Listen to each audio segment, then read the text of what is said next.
Donc la phase de calibration est la phase durant laquelle le logiciel Color Navigator va envoyer une série de patchs que va mesurer soit la sonde intégrée à l'écran pour les gammes CG, soit la sonde externe, et donc va mesurer ces patchs, les envoyer au logiciel Color Navigator qui va les comparer aux valeurs idéales, qui sont les valeurs cibles que l'on a fixées au préalable. Et durant cette étape, il est primordial d'avoir connecté l'écran en USB, car tout le dialogue de communication entre la sonde et le logiciel se font via le câble USB. Donc c'est une étape qui peut durer entre 3 à 5 minutes en fonction de la périodicité à laquelle on recalibre l'écran. Et donc on est lié en fonction de la périodicité à une durée qui peut être plus ou moins longue. Vous pouvez voir l'état d'avancement dans la petite fenêtre à droite dans laquelle Color Navigator vous indique ce qu'il est en train de réaliser comme étape de calibration sur le moniteur. Donc par exemple, il est en train d'ajuster les niveaux de gris, puis ensuite il va remesurer les valeurs de couleur pour bien redéfinir la calibration de l'écran.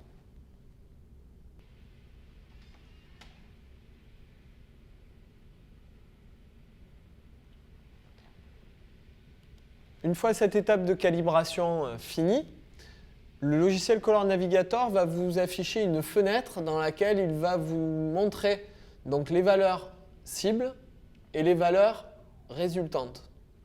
Donc, vous allez donc pouvoir voir les écarts très faibles entre la valeur cible et la valeur mesurée. Donc, ces écarts sont bien sûr dans une tolérance qui est dite infime et peu perceptible. On pourrait être beaucoup plus précis dans la calibration, mais ça prendrait beaucoup plus de temps et en termes de visualisation, ce serait très peu perceptible. Une fois cette calibration effectuée, que l'on a visualisé le rapport, il y a une option qui peut être cochée qui est la validation.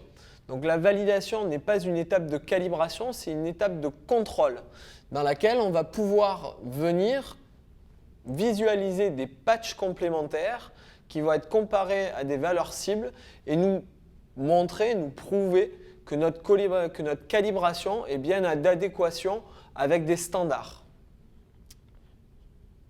Par exemple, lorsqu'on est équipé d'un moniteur ColorEdge CG, on a la possibilité de faire des validations par rapport à des standards, par exemple print, tels que le Fogra 39, ou d'autres standards d'impression qui vous permettent de contrôler la bonne adéquation de votre moniteur avec le média que vous cherchez à visualiser, à émuler.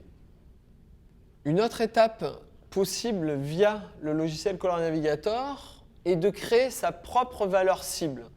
Si aujourd'hui les 3 modes prédéfinis, photographie, printing, web design, ne vous correspondent pas, vous avez la possibilité, via l'onglet Create a new target, création d'une nouvelle cible, de choisir et de créer une nouvelle cible qui vous correspondra. Donc pour cela, 4 méthodes.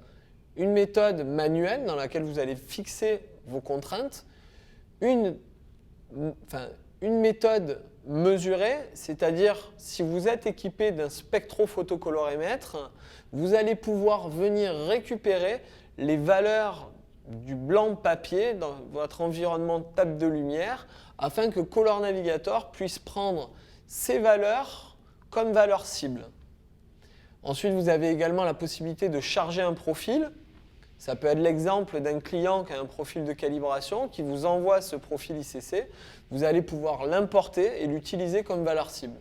Et ensuite, utiliser un profil déjà existant sur votre machine. Dans notre cas, je vais vous montrer le cas le plus récurrent qui est la création d'un mode manuel. Première étape, le réglage du gamut. Donc, le moniteur a un gamut natif qui couvre 98 ou 99% de l'Adobe RGB. Donc, qui peut le plus, peut le moins. C'est-à-dire que vous allez pouvoir sélectionner le moniteur natif, son gamut natif, ou vous allez pouvoir sélectionner un gamut qui soit inclus dans son espace colorimétrique. L'exemple typique peut être soit l'usage du sRGB, ou soit pour des gens qui font de la vidéo, la volonté d'émuler un mode Rec 709 par exemple, qui correspond au standard vidéo. Donc je vais venir sélectionner un Rec 709. Il va venir récupérer les valeurs chromatiques de ce gamut. Je vais cliquer sur Suivant. Je vais venir fixer la luminosité, qui est le paramètre confort, entre 60 et 120 candélans, ou étendre la valeur pour être sur des valeurs allant de moins de 20 candélans jusqu'à plus de 250 en fonction de votre moniteur. Sachant que, comme on vous l'a dit précédemment, on recommande de travailler entre 60 et 120. Ça va vraiment dépendre de votre environnement lumineux. Ensuite, le point blanc. Dans ce cas-là, on le laisse à D65 car c'est le point blanc natif du Rec 709. On peut venir fixer la valeur minimale du noir. Par défaut, le logiciel va venir chercher le noir le plus profond en fonction de la luminosité que vous avez fixée. Mais dans des cas où vous avez plusieurs écrans, vous allez pouvoir venir fixer une valeur afin que tous vos écrans aient bien la même valeur de luminosité minimale et ne pas laisser le logiciel traiter écran par écran la valeur qu'il obtiendra.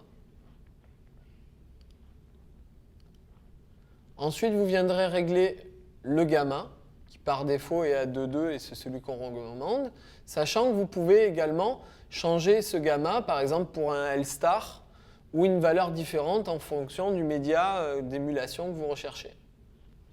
La priorité, c'est un paramètre important parce qu'en fait, c'est la méthode de calibration qui va être appliquée.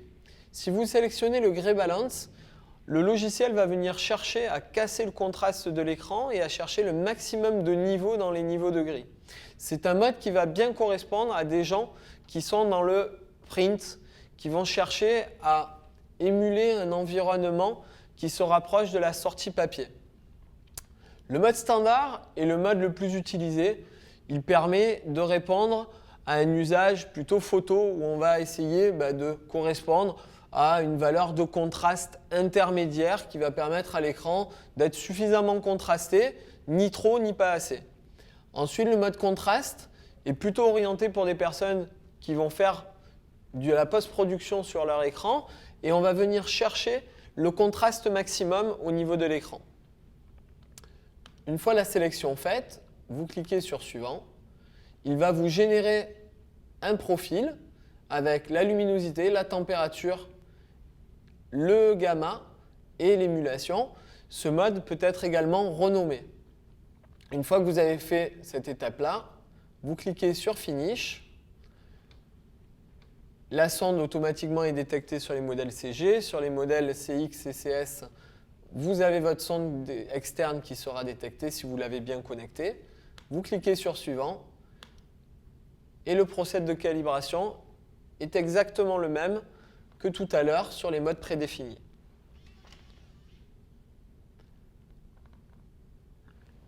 L'avantage de Color Navigator, c'est que l'on est capable de générer plusieurs profils, de calibrer plusieurs profils et de les stocker en mémoire.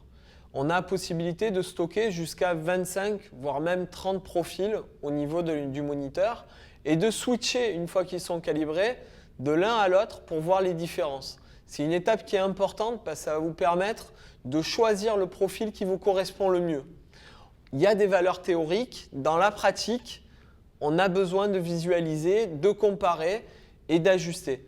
Le fait d'avoir Color Navigator vous permet de facilement les créer, rapidement, et de rapidement les évaluer jusqu'à ce que vous trouviez le profil qui vous correspond par rapport à votre travail.